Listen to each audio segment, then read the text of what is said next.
والله يدعو إلى دار السلام ويهدي من يشاء إلى صراط مستقيم.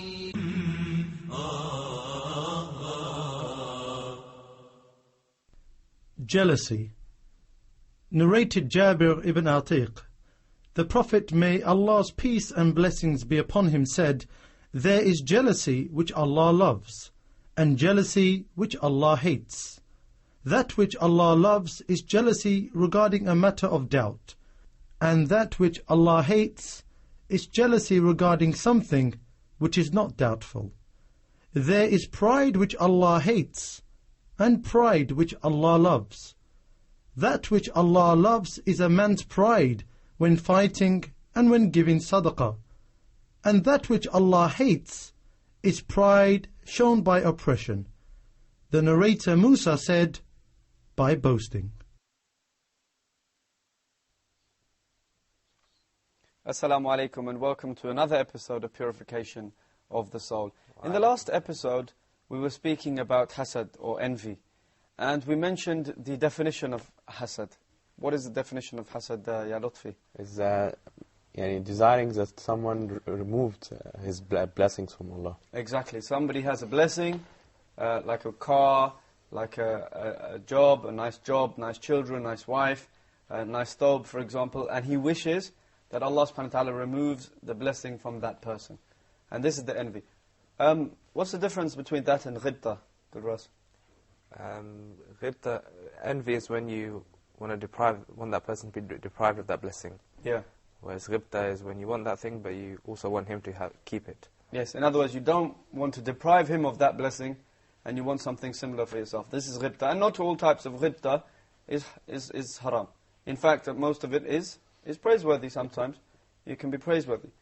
Well, let's have a look at some of the causes of envy, of hasad, and we spoke about them in the last episode. First and foremost, I think it was hatred and enmity of a person. So that person may he may dislike this person, and therefore when that person attains a good quality, a good characteristic, a good talent or something like this, good blessing, yeah. Good blessing, his hatred of that person would increase. Yeah, and what do we mean by blessing? What is ni'mah? It's something that Allah has bestowed upon him. Yes, an'am Allahu alayk. That something that Allah subhanahu wa ta'ala has given as a blessing for you. Yeah, and what was the next cause? Like low self-esteem. Low self-esteem, yeah? Low self-esteem, so he doesn't want other people to have certain blessings, so that they are raised in ranks. Yeah, he feels that a person's significance is compromised. When someone else has attained something when someone else has attained something, and he finds it difficult to watch someone overtake him. So whenever someone else is given knowledge or wealth or things like this, then he gets an inferiority complex. And this is low self-esteem. Yeah, so he doesn't want that. In the opposite, there's someone feeling so proud. And arrogant, exactly. Yeah. And how does this get him to have envy? He had bad... He thinks himself better than someone else. Why should he have the blessing? Why don't? Why don't I have the blessing? I'm better than him. Yeah, that's the third reason for envy. Moving on to the fourth reason, astonishment. A person is so amazed and astonished that how can other people be distinguished from them? How can someone who's either lower than them or equal to them or of the same status, how can they be given a blessing that Allah hasn't given me, for example? Yeah. So this is the 3 or 4 causes that we've mentioned. The fifth cause of envy is fear of losing one's aims. And we gave some examples about that. Example, yeah. Yeah, fear of losing one's common aim, Guru. For example, a person, as you said, at workplace, his aim is to, get promoted, become a manager. And he sees somebody else who is more intelligent, more hardworking, who's getting promoted. So his aim of becoming manager could be lost because this other person could take his place. Yeah. So he becomes envious of that person. Yeah, and he wishes that the person removes that, gets removed from that position so he can become the manager. Exactly, and that's very common in the workplace. When two rivals there vying for the same position. So anytime that person, he says something good, or he's praised by the manager, for example, then one lowers him down. Okay, one speaks badly about him, out of envy, out of envy. Another example of that, say in the married life. Well, they could be co-wives. Yeah. And they could be vying with each other, competing with each other to earn the love of the husband. So one of them could, do something that's probably more love to the husband, and the other one would be she'll be even more envious of her. Yeah. So, for example, the husband mentions something about one of his wives, the other wife gets really envious. Or anything that she does, she's got a nice new dress, for example, or garment. So the other co-wife, she gets really jealous. That, why is she wearing this, why has she got this dress? I want her to be removed of this blessing from Allah subhanahu wa ta'ala. Why? Because it is compromising the love that I'm trying to get from him. So this is the way that it could be manifest there. The sixth reason for envy is love of leadership and status. So this is when a person who is very talented in a particular field, if the person has been accustomed to being praised and complimented for his skill, then he will find it difficult not to envy another person who is up and coming in the same field. So when he hears, for example, people praising the newcomer who is gaining popularity in his own discipline, then he's saddened by this, and he wishes that this blessing be removed, or this talent be removed from his rival. And it is not pride that leads him to do this. It's not arrogance. It's not enmity. It's not fearing or losing his aims that leads him to this envy. It is rather simply the love of being singled out as a leader in his field, and the fear of losing that status. So we can see this a lot in the workplace, for example. A person, he's good at, you mentioned the example last week about the painter. You mentioned the example of the painter in the last episode. How one painter, he does something, he's a fantastic designer, but when somebody praises another designer, he gets envious. And he wishes that person removes the quality, or is removed of that quality of being able to paint well. And this is the essence of envy. The crux of envy. Let's have a recap. What's the crux of envy? That you wish for a blessing of a person to be removed from him. Yes, that you wish for a blessing to be removed from him. And envy is not that you just desire something more, that you want the same as that guy. This is not envy. This is ghibta, as we said. Envy, and the reason it's so prohibited in Islam, and it's a major sin, the reason why it is so prohibited in Islam is because you're desiring that the other person doesn't get this blessing.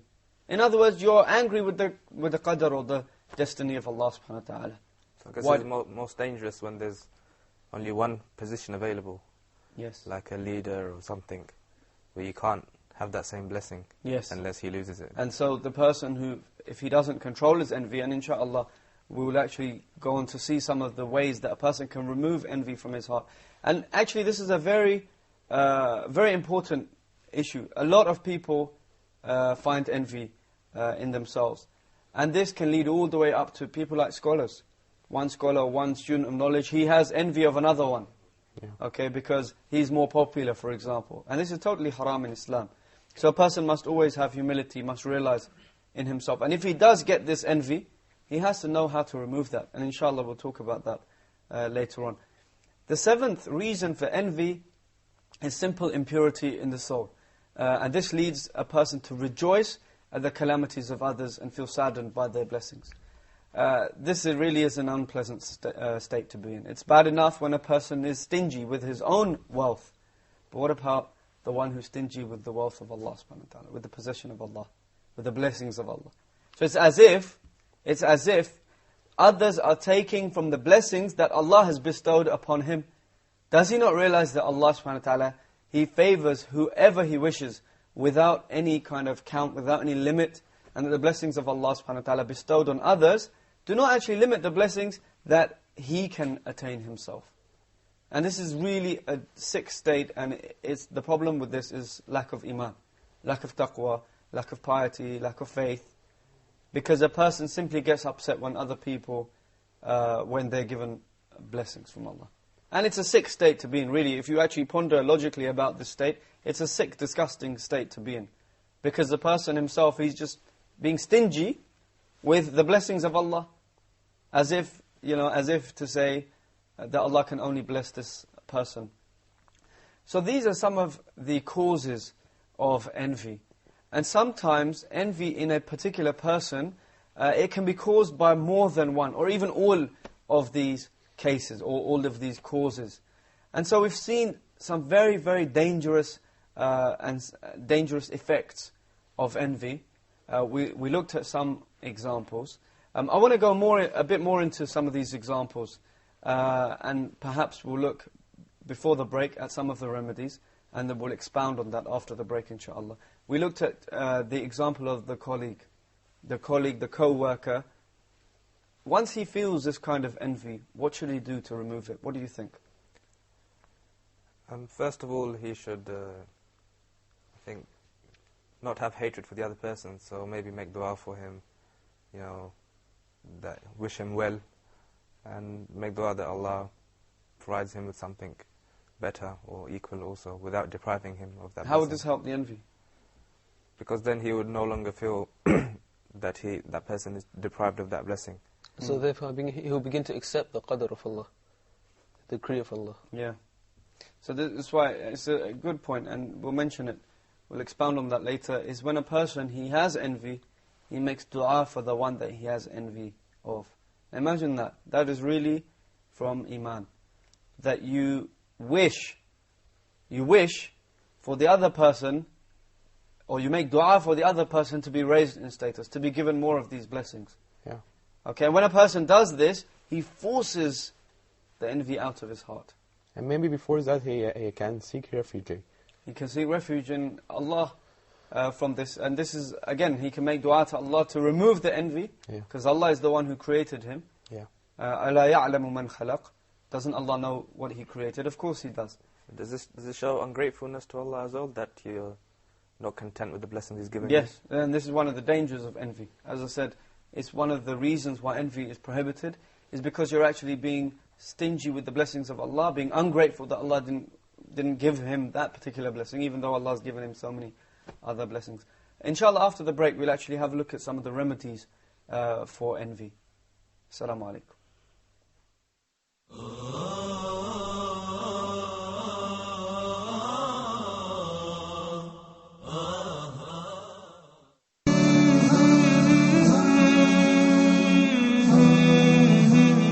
Ask Good is a program which aims to answer your questions about your deen, your faith, your way of life. This, of course, is Islam. This is a totally different price, but I divided the payment over this period of time. And the seller is the person or the firm which owns the item which you're buying. This form of business transaction is lawful.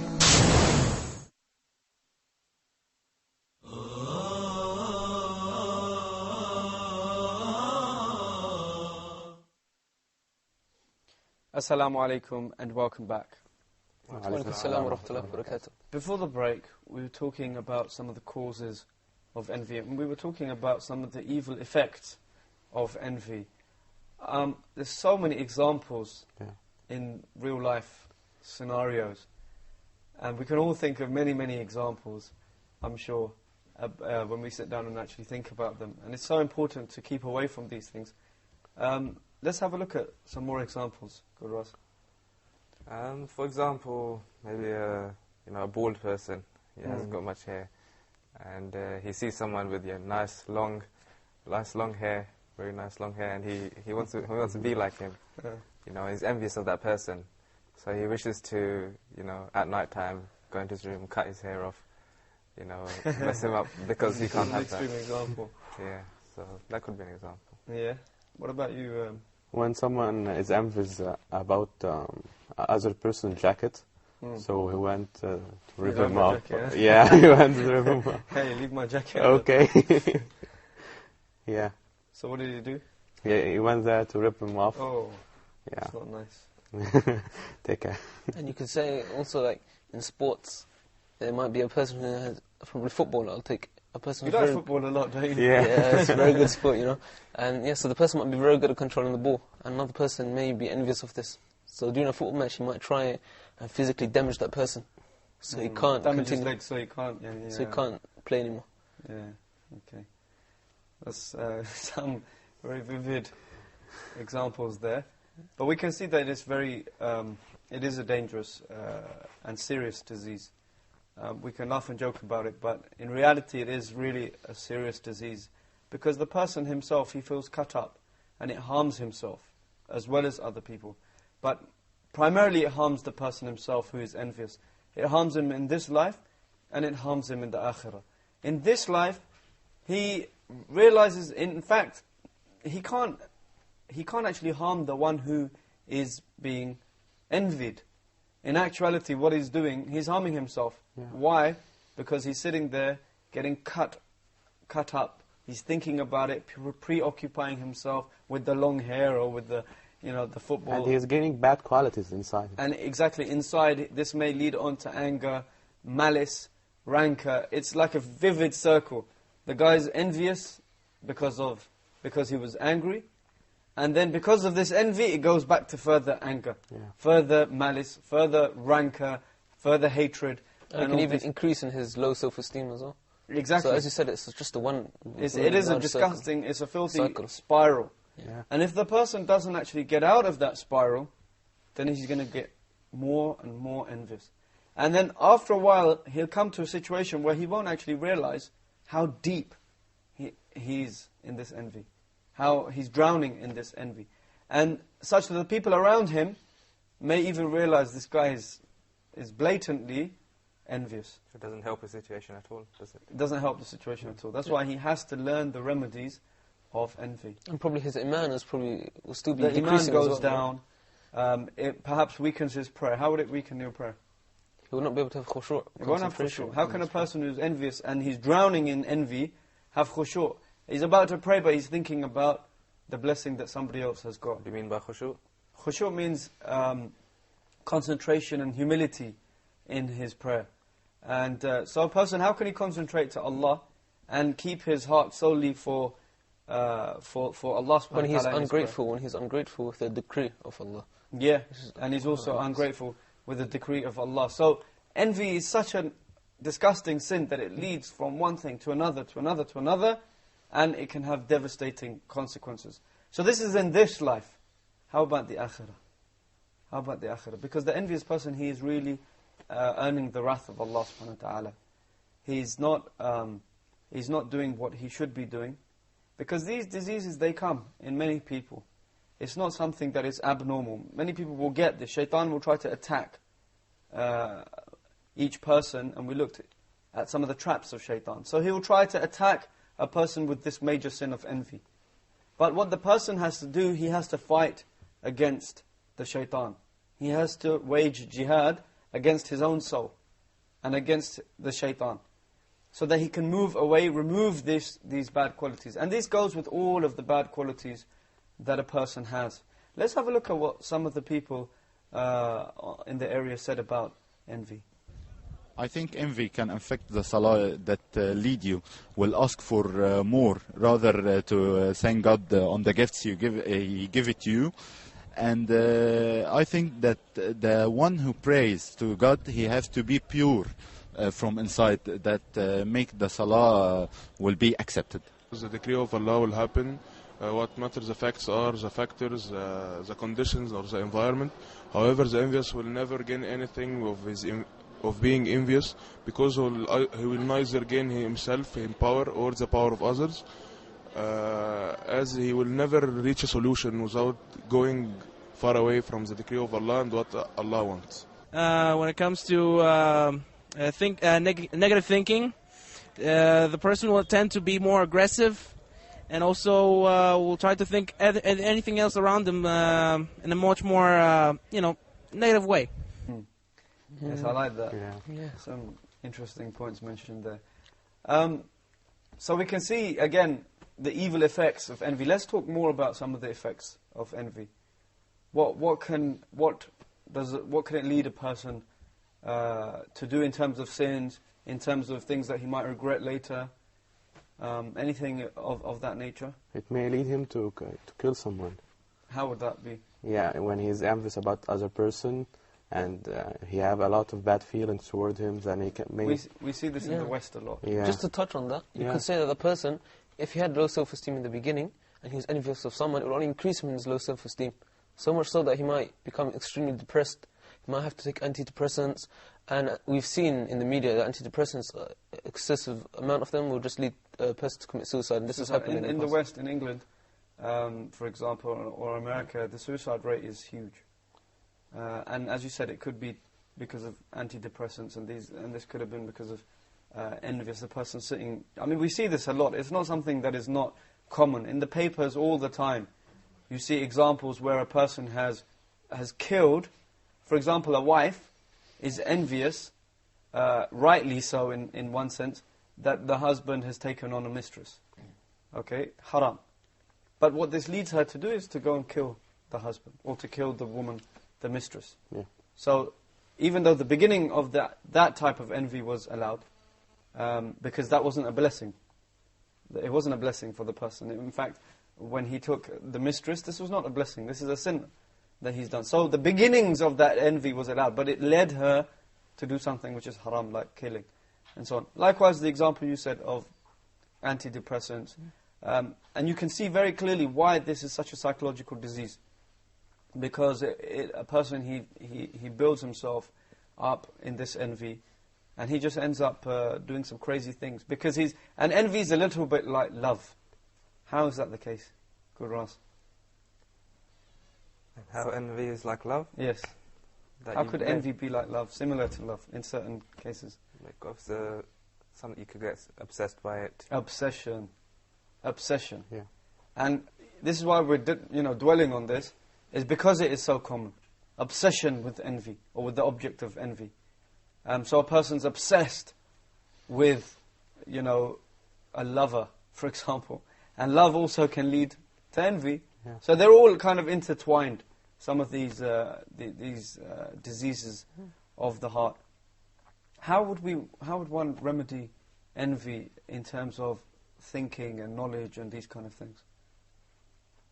Maybe if he was to seek knowledge about the bad effects of envy. Yes. Even though and that's why we were discussing at such length some of the evils of envy.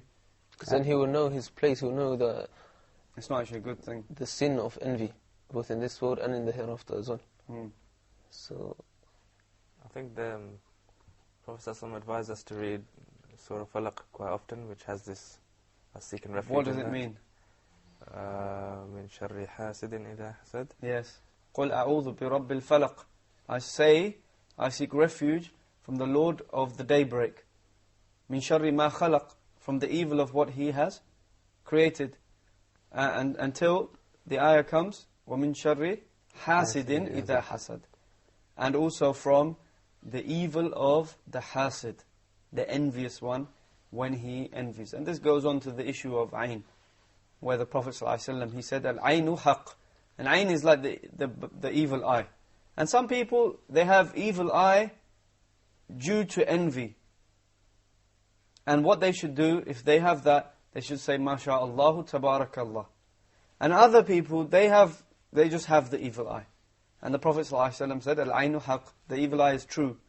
So in that case, again, one has to just remedy it by saying, MashaAllah tabarakallah. But the point that we're concerned with at the moment is the evil eye that is related to hasad, to envy. And of course, this is bad. This is not something good. This is not something that one can. This is something that one can control. And if it is something that one can control, therefore it is something that is haram. So that's to do with the surah, Surah Al-Falaq there. And we can see also examples from the Sahaba, where one person, he had the evil eye on another, and they complained to the Prophet ﷺ, and so on and so forth. And the Prophet ﷺ remedied it by mentioning this surah, yes. So there's also one can maybe realize that he's not deserving of any of the blessings, that he doesn't have a right to the blessings from Allah, that all the blessings that come, an extra thing, a bonus. Yeah. So that if he doesn't get it, then he's content. So that's kind of curing one's greed. I want that new car, I want that new house that somebody else has. Not something similar, but I want that one. This is envy. Or I want that person to be removed of this. In that scenario, yeah, one way of curing it is to ponder about the fact that really Allah has blessed us so much, but we haven't actually deserved those blessings. We don't worship Allah the way the angels worship Allah. And even if one was the most pious of people on this earth, he hasn't reached the level of the angels who worship Allah continuously without any kind of slacking. So yeah, these are different cures. We'll go more into detail about these remedies, inshaAllah, in the next episode, where we'll talk about practical ways one can actually cure this disease of envy, whether it's with knowledge or whether it's with action. وصلى الله وسلم وبارك على نبينا محمد وعلى آله وصحبه أجمعين. السلام عليكم ورحمة الله وبركاته.